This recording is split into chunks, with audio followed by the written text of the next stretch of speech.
Alien Isolation. Great, we have Alien back again. Thank you very much. So you talk about bit about how you designed Alien and how you wanted to give it back the alien life. Yeah, when we first started, we just wanted to make a single alien scary. We wanted to make one alien on its own a big factor. We didn't want to give the player machine guns or heavy weapons, and we really just wanted it to feel like if you or I were in an environment with one alien, like what would we do? And that's the starting point for the game.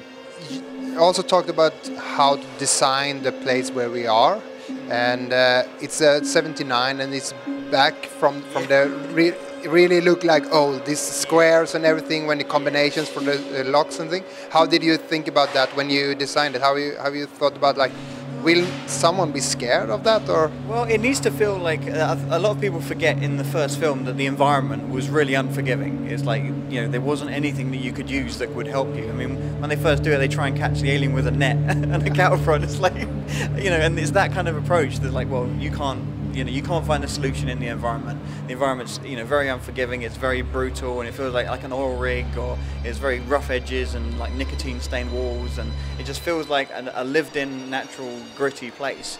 And you're not going to see holograms or lasers or anything, and it just feels like that 70s view of the future was actually very grounded and real. So once we took that approach, it's like, well, that's what the player's weaponry should be like. You might find a pistol, or you might construct a flamethrower or something, but you're not going to get any pulse rifles or anything that are going to help. The first thing when you see the alien, you don't run to him, you run away. So, well, one of my favorite things in video games is when you've been playing it a while and then you see something different. So you've been fighting a bunch of people, or you've been creeping around, and then you see something and it makes you take a step back. And I always wanted the reveal, or the first time you see an alien, to go, uh-oh. And so people are so used to shooting aliens, and to recreate that original creature at the full height with the real scale world and have it be a massive threat, it's just been really exciting. One thing that I also see that you take back, the one thing that I remember from the other games is that when you stand there with your blowtorch or whatever, you have to do that. You have to let that sequence go on, and you hear him behind you. That's really adrenaline and the beat, and you have that here also. You have that with the scanner.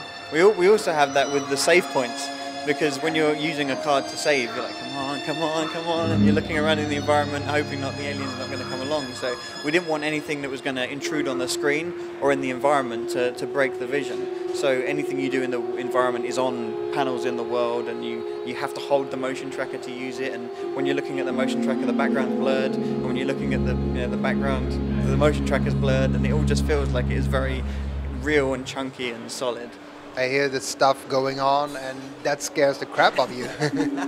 Yeah, the sound design has been really important. The guys have done an amazing job of creating the soundscape of creaks and groans, and also recomposing the original score and re-recording it with an orchestra to just make it sound like that first film. But another layer to it is that we didn't have any way of communicating the alien's behavior to the player unless we just used what the alien was like. So we used animations and sounds of the alien. So when you listen out for certain roars or grunts or hisses and stuff, you kind of get an idea of, wait, he just made that noise and he just went. So maybe he didn't find anything, and you start learning the alien's behavior set. Also, we play as a girl. Yes. That's something different. A lot of games being like we play as a guy, but I'm not. I don't think it is different, because Alien has always been about having a strong female lead, and when we first started making our prototype character was a crash test dummy with a ponytail, so we knew it was always going to be a female character.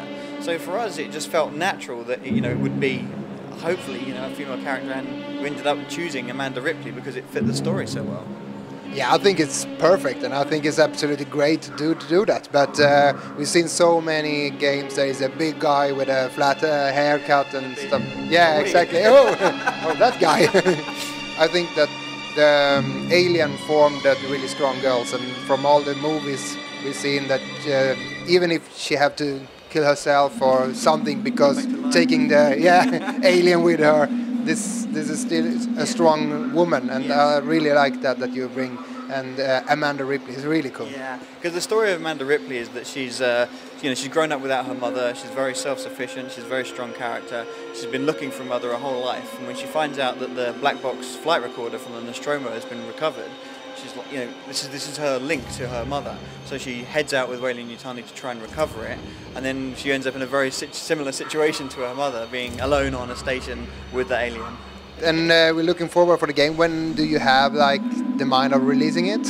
The game is coming out on the 7th of October, and it's going to be on Xbox 360 and Xbox One, PlayStation 3 and PlayStation 4, and also on PC. Great. Thank you for the chat. Thank you very much. Glad you enjoyed it.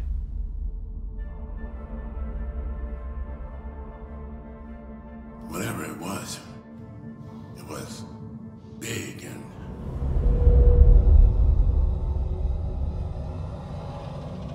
You sure took him into the air shaft? Disappeared into one of the cooling ducts.